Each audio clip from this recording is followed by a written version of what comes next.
welcome back. Or uh, if you're new here, thank you for watching my video.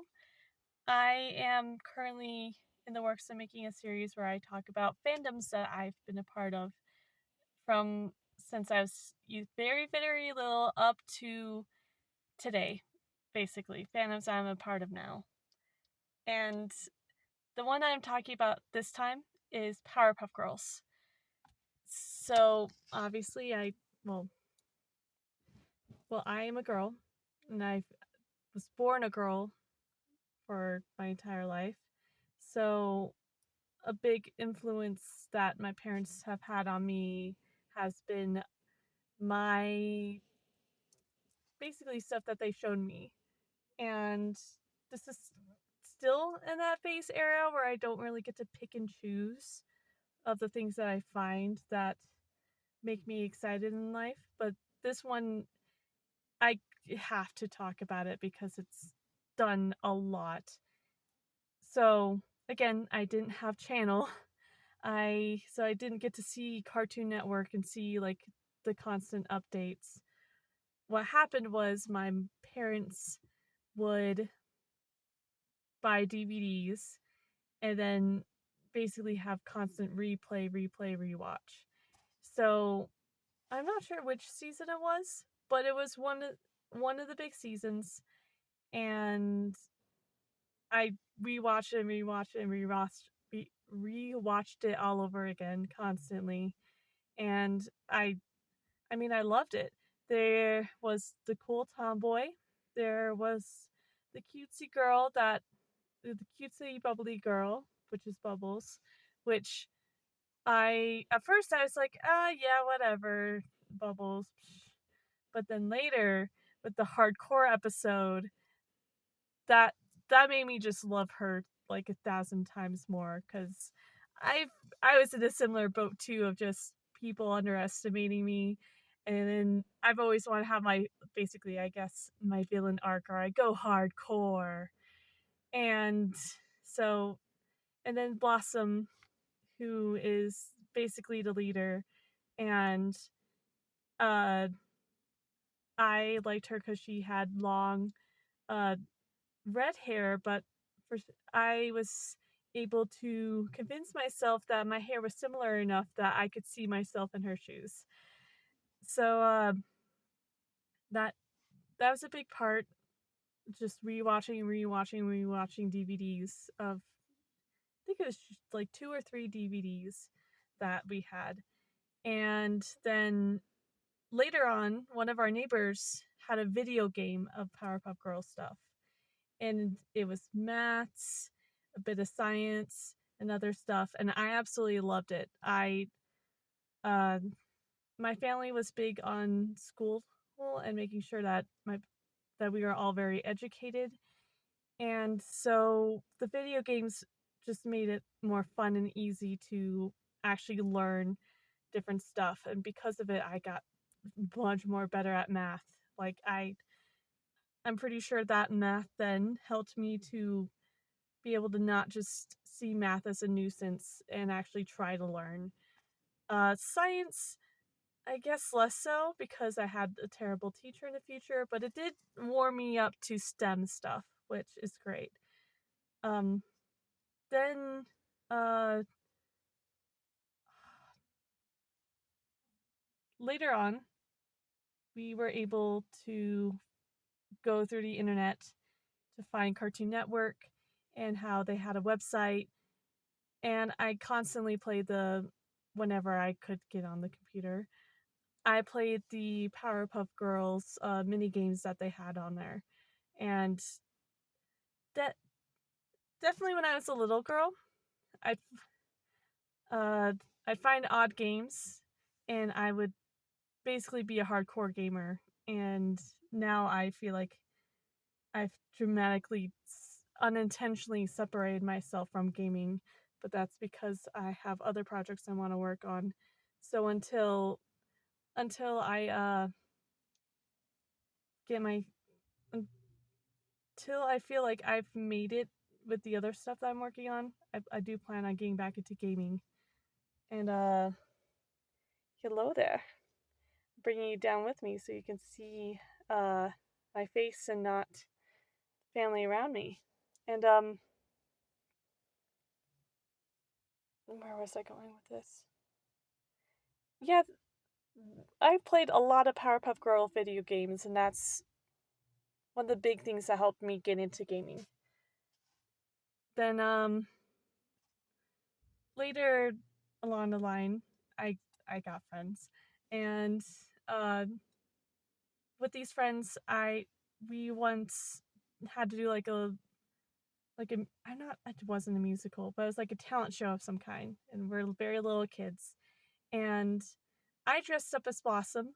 I had a friend that had blonde hair dressed up as Bubbles, and I had a friend with black hair that dressed up as Buttercup.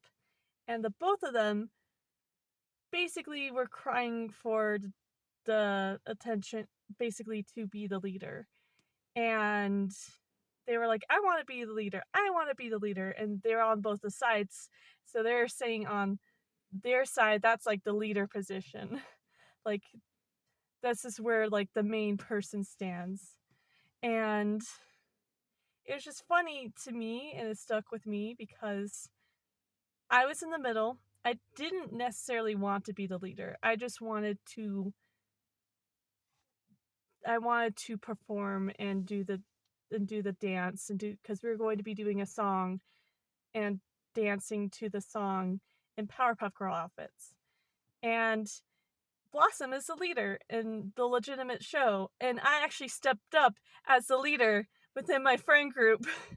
But I didn't straight up just say like, "Oh, I'm the leader." No, I was just like, guys, come on, let's. You could be the like. I don't remember how I said it exactly, but it's something along the lines of, "We are all working together, so we are all the leaders of this project." And because of that, I was able to help mitigate it. I those My childhood helped me to be able to basically be the word's not referee, uh bring down the tension within a group. And it's very easy for me to do that. But it's become a problem where I just turn to people pleasing, and so I'm learning to still keep the skill set of I can dial down the room so people aren't ready to fight each other, but also at the same time, I'm not just gonna let people walk all over me. You you get me? You get me? Yeah. And okay. So that was little stuff like that happened a lot where we would either dress up or perform or sing, and it wasn't necessarily just with my friend group. Sometimes it was just me alone and I was doing an activity by myself. But uh there's a lot of fun moments where I was able to perform and act. And later on, like, I guess it's supposed to be like the origin story of Powerpuff Girls came out, and my parents found out. They bought the movie. I was excited because I was in the fandom, but I didn't know what a fandom was for a while. Basically, I was just in the know it all and was excited to watch the new movie, and explains the origin story of Mojo Jojo. Explains the origin story of Powerpuff Girls. Very, very cool, very creative, and like they use it's a case where they're actually such a good case of story writing. And later on, when I grew up and went back to the series, I realized how intelligent like the villain names are and the character designs and all of that. Like, it goes over your head as a kid because you're just seeing cool action fighting, or like you're seeing little nuances here and there, but you don't see everything. Whereas I grew up and I got to watch more of it now, and or actually we've lost all the videos, but that's a whole nother story. This case, just like reminiscing back or finding people talking about the series again made me realize just how intelligent the show was, more so than I expected. And I definitely am proud that I was a fan when I was a little girl, and still technically a fan now. In fact, listen, put you right there for a moment. Wait with me. I got you. I got stickers. And a while back, I was planning on showing you my sticker journal, but I realized all of it was about fandom related stuff. So, excuse me. That was a bad angle of me. Um, but I got a free thing of Powerpuff stickers. Stickers. But, made me reminisce about about old timey stuff. And also, I found out a couple years ago about this character, the new girl with the themes of purple and blue hair. And I mean, at the time I heard about controversy, but my favorite color is purple. So the fact that she was purple, I was just like, you go. Let's surf up, rock on, uh, all the just all the symbols of just hell yeah, let's go. So I totally chill with her. And but yeah, I don't really am not in the fandom much now. And like whenever it pops up on TikTok and I see a video, I will watch it because that was my childhood, and so of course I'm gonna know the stuff and I'll want to listen to it. But it's not something I'm actively seeking out, you know? So thank you for watching, and I will let you go. Bye.